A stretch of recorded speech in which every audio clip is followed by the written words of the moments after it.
Thank you very much, Presiding Officer. And can I congratulate Rhoda Grant on securing this debate? I myself had tabled a motion on Carers Week as well, although I didn't mark mine for members' business. So I congratulate her on securing the debate in Carers Week.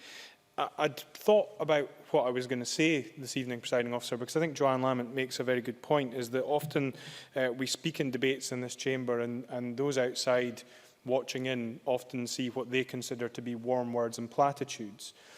And so I thought what I would do instead was to talk a little bit about what actually happens and what actually is involved. Because I am a carer, probably the secondary carer for my son. My wife would be considered his primary carer.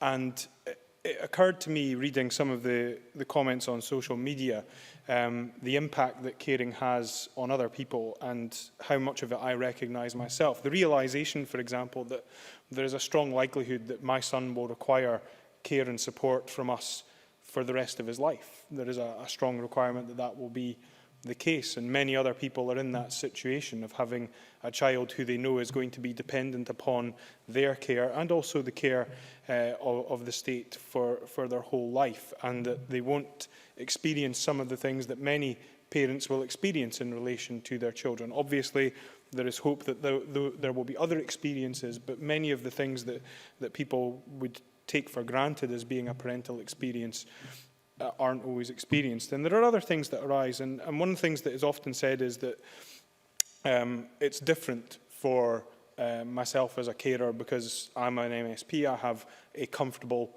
income. And that certainly helps in a number of areas and helps for others who are in that position. Indeed, when my mother was caring for my grandparents, she was fortunate that my father was earning an income and therefore was able to ensure that there was financial support available. And many people are in those situations. Many people are not, however.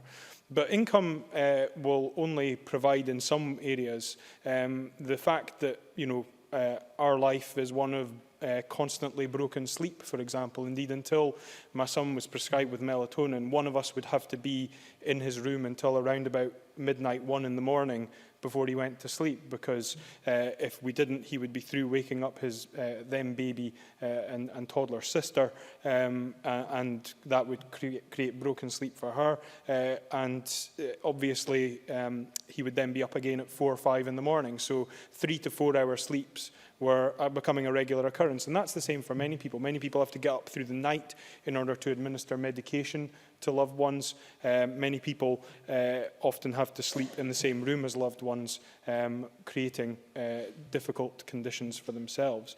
And that's why I think when we look at the legislation that is being put in place, and I welcome the legislation that's being brought forward, I think we also have to look beyond the provision of a carer's statement and the carer support plan.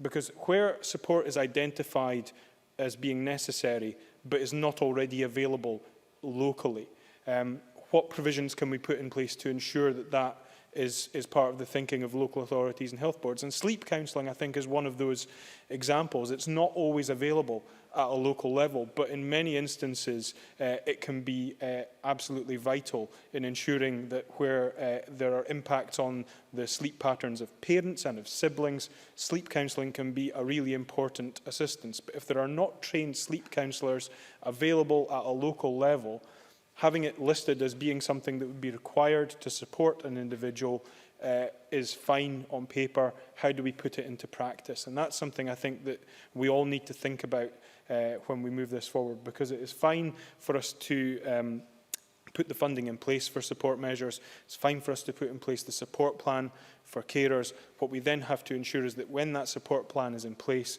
the things that are identified as being required by carers can be delivered, because I think that's what carers expect from this legislation, is that the support plan won't just be provided, it will also be acted upon. So I think I would draw my remarks to a close at that, and I would simply say that while I welcome the opportunity to have this debate in Carers Week, we shouldn't forget that for Scotland's carers, every week is Carers Week.